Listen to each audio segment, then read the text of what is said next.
welcome back to my channel. Just want to say real quick thank you for all the comments on the first video. It's really nice, and yeah, it was really nice reading the comments, and yeah, thank you for watching the first one. And I thought as my second video I would do my top 10 books in no particular order. I can put them in a tier list from 1 to 10. I love them all for different reasons, and so I don't think it's fair to put them in a specific order. I could probably do 10 of these videos because I have so many favorite books, but I managed to get it down to 10. 1 true crime book, 1 horror book, 4 fantasy books, and 4 sci-fi books. And yeah, let's hope you enjoyed the video. One I'm gonna start with is a true crime book. It's I'll Be Gone in the Dark. It's by Michelle McNamara, and it's her search for the Golden State Killer.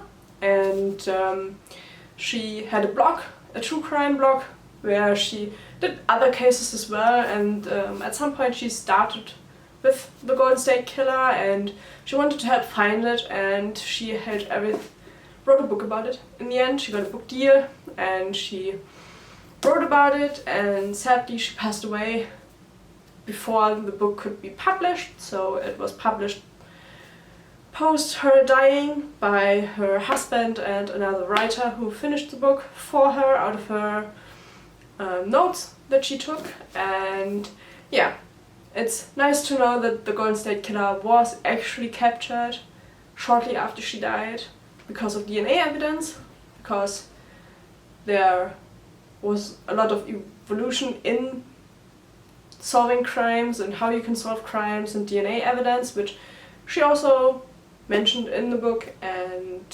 yeah, so good to know the killer was captured, not with her evidence, but because she kept the case fresh and she mentioned it, and she made sure that detectives knew that there's someone out there who cared about solving the case. And I think you can...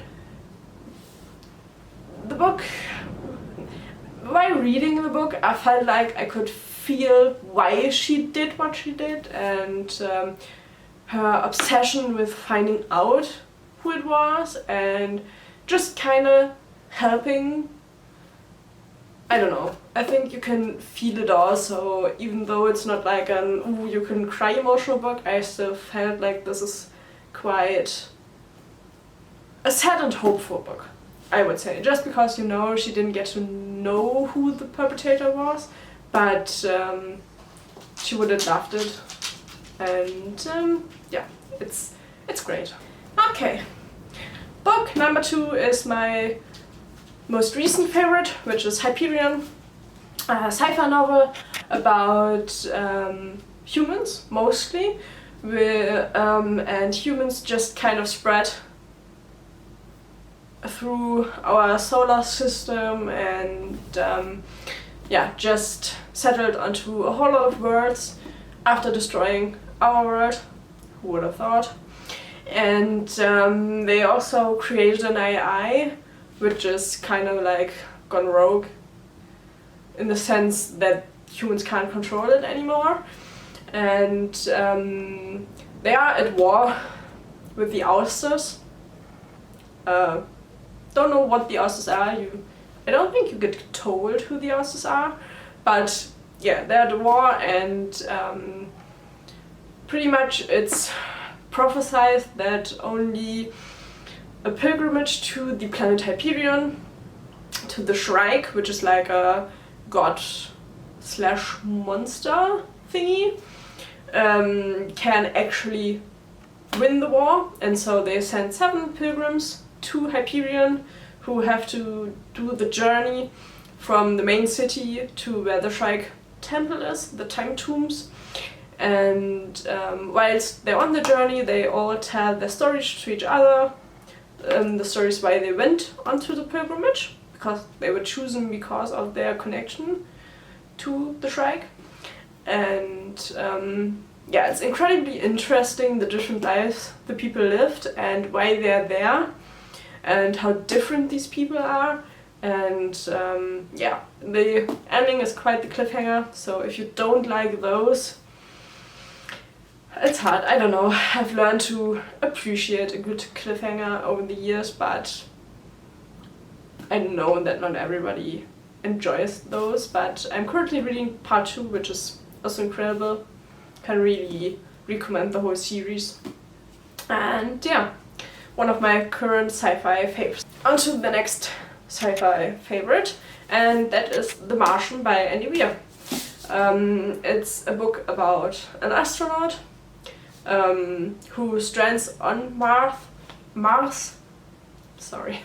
After the rocket or the spacecraft has to leave because of a solar storm, he gets knocked out.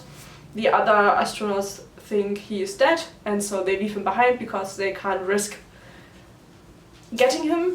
And yeah, but he isn't dead, and so he has to try and survive as long as he can until someone can hopefully come and rescue him from Mars. And it's told in like kind of diary type form. He just writes logs every day of what he has done, and you get to read those logs, and you also get to hear about the NASA people who try to make it happen to rescue him. And yeah, it's incredibly accurate science in this book. The author, Andy Weir, makes sure that he asks the right people about the science behind the things he wants to write about. And so yeah, also there's a movie out there if you want to watch it. I'm not much into movies, so I haven't seen it, but I've heard it's quite a great movie. Favorite number 4. We have Jurassic Park. Loved the movies, didn't know there was a book, and as I found out I had to buy it immediately. And I also own a few other books by Michael Crichton, but I have to say I think Jurassic Park is my favorite from all of his books. I mean, the idea is just great, to be able to resurrect or make new dinosaurs and put them onto an island and then make it a park and have people go there, and I love the idea, to be honest. And yeah, it's chaos. The people, he invites some paleontologists to the island just to like get a look and tell him how he's doing and stuff. And yeah, chaos ensues because you obviously can't put people on an island with dinosaurs and expect nothing to go wrong. And yeah, love the story, love his writing style. Also, it's also quite heavy on the science. I don't know if it's accurate science, but it's science heavy if you like those sci-fi, to have a lot of explanations and stuff. Michael Crichton is definitely the author for you. And then coming to the last of my sci-fi favorites is Children of Time. This is a book about humankind going to the stars because Earth isn't habitable anymore, and so they try to save humanity by sending some scientists to different planets that may be inhabitable and making experiments there to make it as habitable as possible till humans can go there. And there's one scientist who has a virus and some apes she wants to put on the planet to start a human colony, like a fast start for a human colony through evolution. So there's new genetic material for the people who go there, and it goes wrong, and the apes die on impact, and the virus affects the spiders that are on the planet. And so the spiders evolve, and the humans don't know that. They are on their way there and they can't stop. And so you get to read the story of the spiders and the story of the humans that go there, and it's incredible. Never knew I needed a book from the perspective of a spider, but to be honest, it's genius. It's just genius, because he really thought about how spiders behave and how different they are from humans, and he made it possible to have like spiders who can do science but in their own way, which is still a spider way. And yeah, if you haven't read it, please do. I know it's a thick book, but it's quite a quick read actually. And part 2, Children of Ruin, is also out there, also incredible, and I'm waiting for part 3 of this trilogy. Then coming to my fantasy favorites, which we will start with a classic, and it's The Hobbit. It's kind of representative for The Hobbit and The Lord of the Rings, but I didn't want to hold all 4 up, to be honest. I loved the series.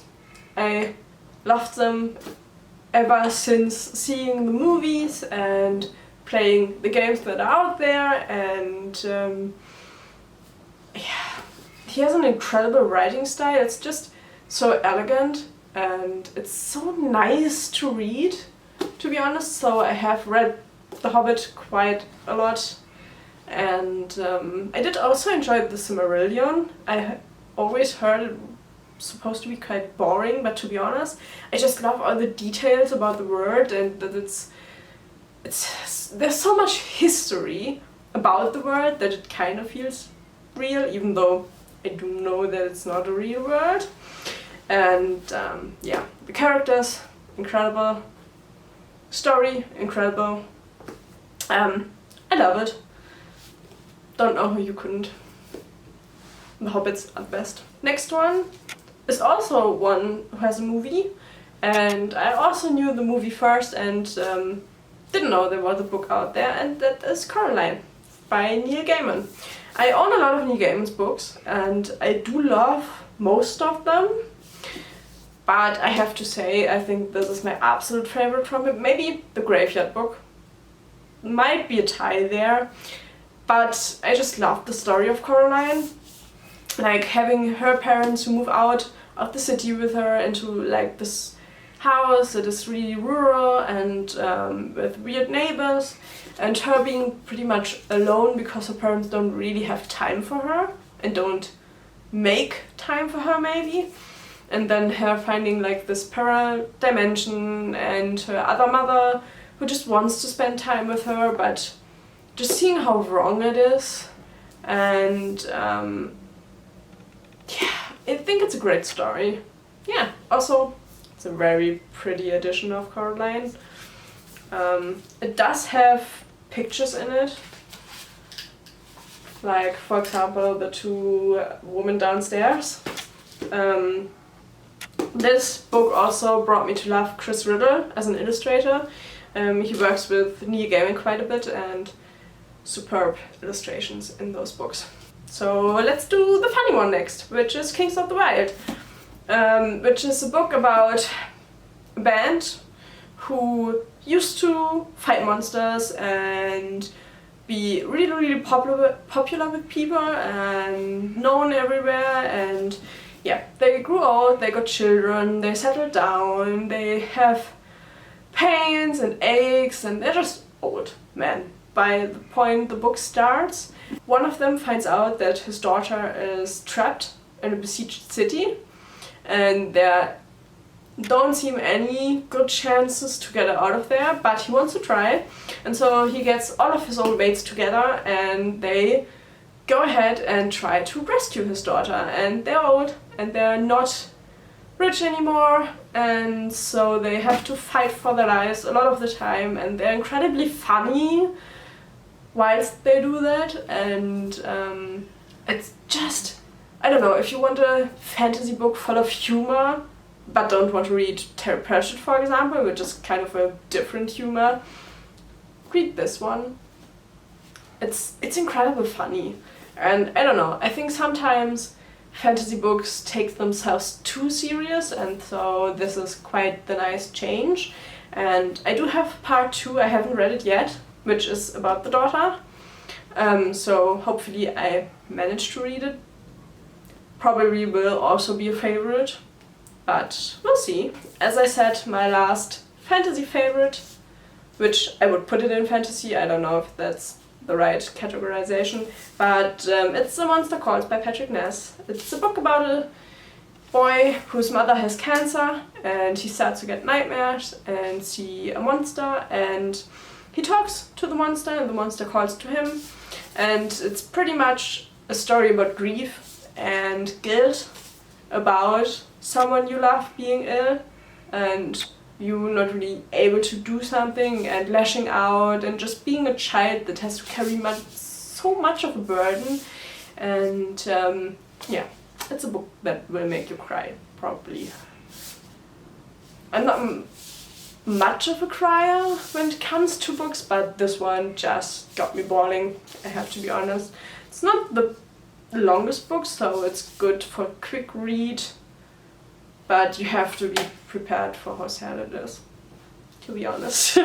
I don't know, it's a hard topic, and I think it's really great to put it in a story that you can relate to without it being just the harsh reality. Because you do get the reality of the mother being sick and not being there, but you also get through the nightmares and just dreams and monsters, and you don't know what is really reality of that, and the two mesh. I think it's just, I don't know, maybe gets you to understand emotions a little bit better, and maybe why we tend to lash out at humans when we're sad, and so can really do recommend it. And yeah, now to the last book in my favorites at the moment, and it's Stephen King's It. I wasn't the biggest fan of horror books for a long time, simply because I tried to read Pet Sematary as a child. Like, I mean, I know, I was 12, I think, and I just couldn't do it. Yeah, they're just, I don't know, can't watch horror movies. I'm glad I can now read horror books. And I read it last year for the whole month of October, which is pretty much the best time to read it, because it's Halloween, obviously, and my birthday is in October, and so I read like 30 pages each day or so, because it's fucking huge. And I don't know, I think hands down when it comes to characters and exploring characters and just taking your time for them, this is by far one of the best books I've read. And I don't know, the horror, there wasn't jump scares or something like that, which I don't enjoy jump scares in books that much. I don't know, I don't think they work particularly well in books. But just like the psychological horror and the fact that you start off as children who get scared and hurt, and I don't know, nobody would believe them, to then going to the adult versions of those kids and going back to the town where everything happened and having to confront the evil that they couldn't confront it as kids because they were kids, obviously. I don't know, I just think it works incredibly well. I don't know if there are that many other books out there that do the whole being a child and then being an adult in the same book. If you know some, please just let me know them down below, because I don't know, I think the concept is just so good, because you get to know them as children and how they behaved then, and you can see how they changed as they grew older, but some of the things how they kind of like influence them and things they are still afraid of, and just stuff like that. I just really enjoy it. And I've started reading Stephen King books just last year after Pet Sematary as a child, and I have fallen in love with a lot of his books, but if I had to say read one, I would say read this one. It is pretty gross at times, but I don't think it's as gross as people make it out to be honest. I don't think the scene like the scene it's popular for is as bad as people say it is. I don't know, personal opinion at this point. Yeah, it's incredibly long, so I would recommend kind of like reading it bit for bit. Because, I don't know, my copy has 1,050 pages roughly, and so it takes you a long time to get through. At least for me, it took a long time to get through. But I would say it is incredibly worth it. Just the whole topic of specialized fears, because everybody is afraid of different things, and just having to confront your fear after living with it for so long and being drained by it for so long is an incredibly great concept for a book. And I do think I wouldn't have liked it if it would have been a horror book. Like, if you would put the topic in like just a normal story, like a contemporary, I don't think I would have enjoyed it as much as I did with the horror portion. Just because it's easier to digest for me, personally. And so, yeah, if you haven't read it yet, I would say read it. I do want to watch the films, but I'm just not a horror film person. I don't know, I'm incredibly afraid. Like, I frighten easily in horror films and I don't enjoy it. But because I love the book so much, I do want to at some point watch the films. I just don't know when I'll be ready for that.